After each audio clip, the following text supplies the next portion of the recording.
Hello मेरे प्यारे दोस्तों, मैं आपके अपने चैनल RWP एकेडमी में आप सभी का तहे दिल से स्वागत करता हूं।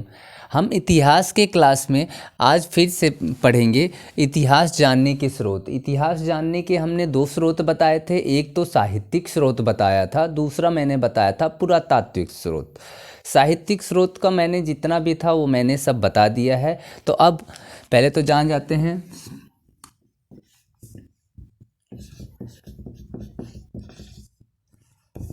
चलिए इससे रहने देते हैं, कभी कभी ये नहीं दिखता भी नहीं है शायद आप लोगों को।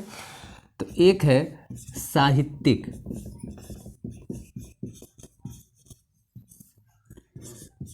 स्रोत और दूसरा हमारा था पुरातात्विक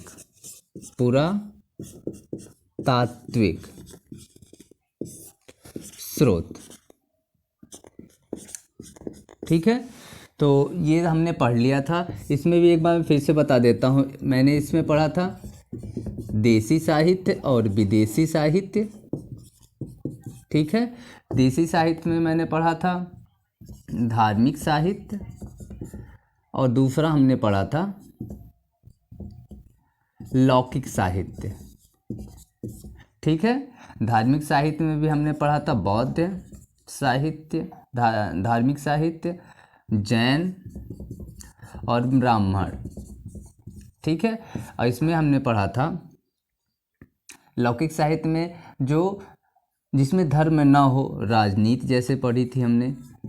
ठीक है, राजनीति के बाद चिकित्सक। ठीक है, इसके बाद संगीत भी हमने इसमें पढ़ा था, बहुत सारी चीज़ें। और विदेशी साहित्य में हमने विदेशी जो लेखक थे उनके बारे में पढ़ा था। ठीक है, तो ये था हमारा साहित्यिक स्रोत और दूसरा हमारा था पुरातात्विक। तो अब हमें पुरातात्विक के बारे में पढ़ना है, तो हम एक ही लिखते हैं यहाँ पे बीच में पुरातात्विक स्रोत। ठीक है,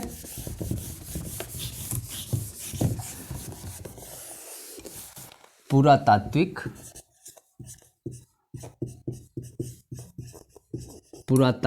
स्रोत।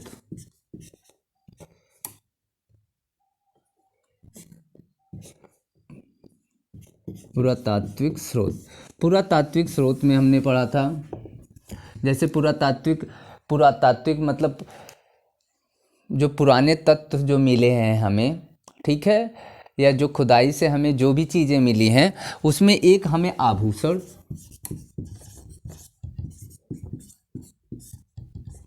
ठीक है, नहीं आभूषण से नहीं, हम शिलालेख से शुरू करते हैं। एक तो शिलालेख या फिर सीधा इसे अभिलेख कह देते हैं। अभिलेख में सभी आ जाते हैं। ठीक है,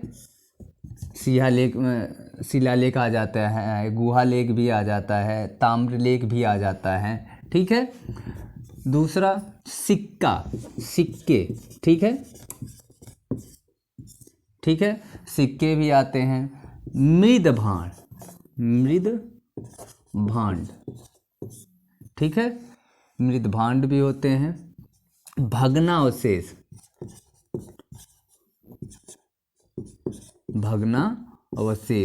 ठीक, भग्नावशेष भी हो गए।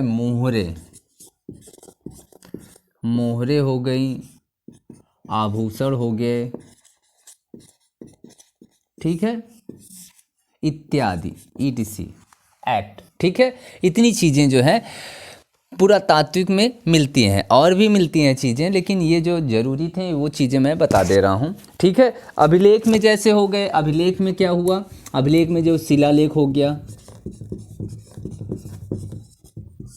ठीक है, पहली चीज़ ये जान जाते हैं, जो पुरातात्विक स्रोत होता है इसमें हम कुछ मिलावट नहीं कर सकते। जैसे साहित्य में हम कुछ लिखने में भले एक आध दो शब्द दो चार अक्षर बढ़ा सकते हैं, लेकिन जो हमारा ये पुरातात्विक स्रोत है ये शुद्ध 100% शुद्ध जो है, प्योर जो है हमारे इतिहास को बयां करता है कि जो अभिलेख मिले हैं ये किस शताब्दी के हैं।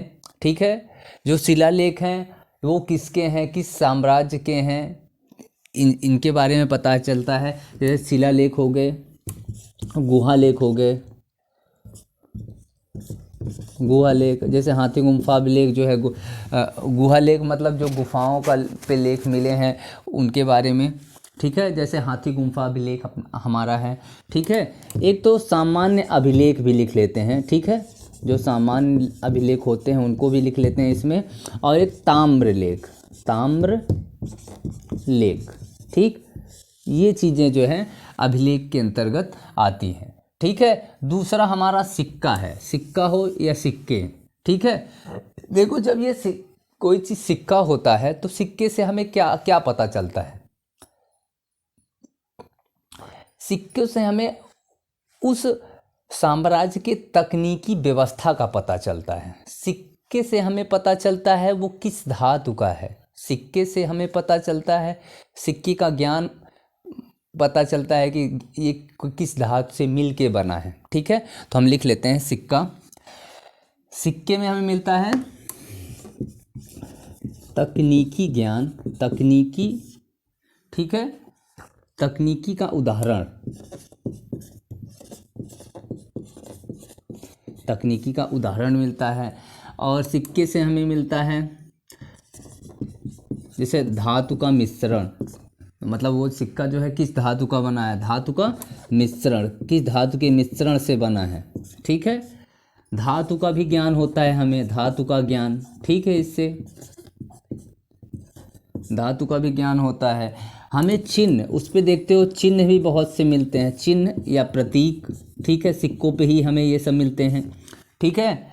और सिक्कों पे हमें मानव आकृतियाँ भी मिलती हैं, मानव आकृतियाँ भी मिलती हैं, सिक्कों पे हमें मानव आकृतियाँ मिलती हैं, सिक्कों पे हमें देवी देवताओं के चित्र भी मिलते हैं,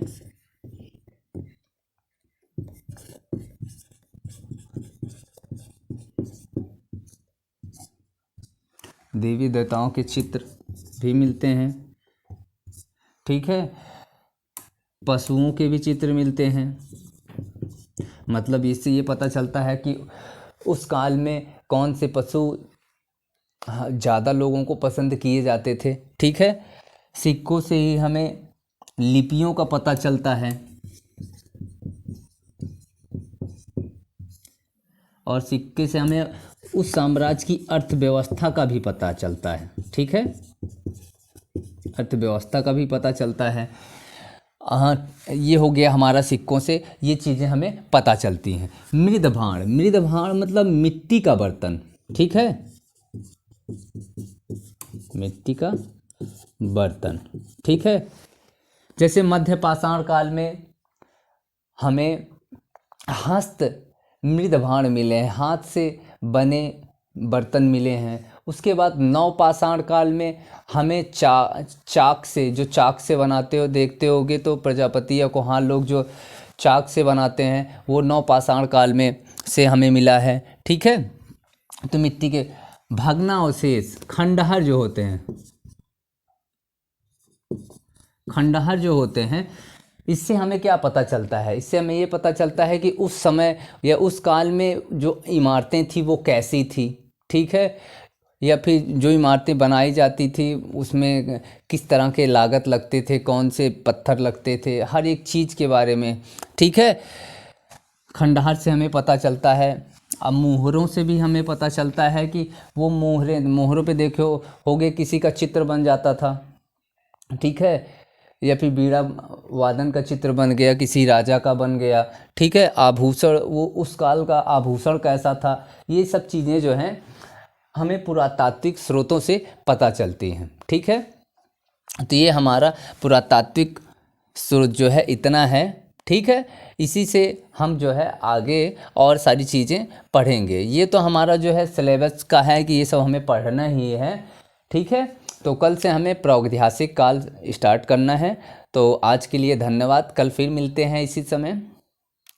और मैं आप लोगों से एक चीज़ और कहना चाहता हूँ कि ज़्यादा से ज़्यादा लोग जो है पढ़ाई की ओर अग्रसित होइए, उसी से हमारे भविष्य को सुधारा जा सकता है। आप अपने भविष्य की चिंता स्वयं नहीं करेंगे तो दूसरा जो है कुछ भी नहीं कर सकता आपके लिए।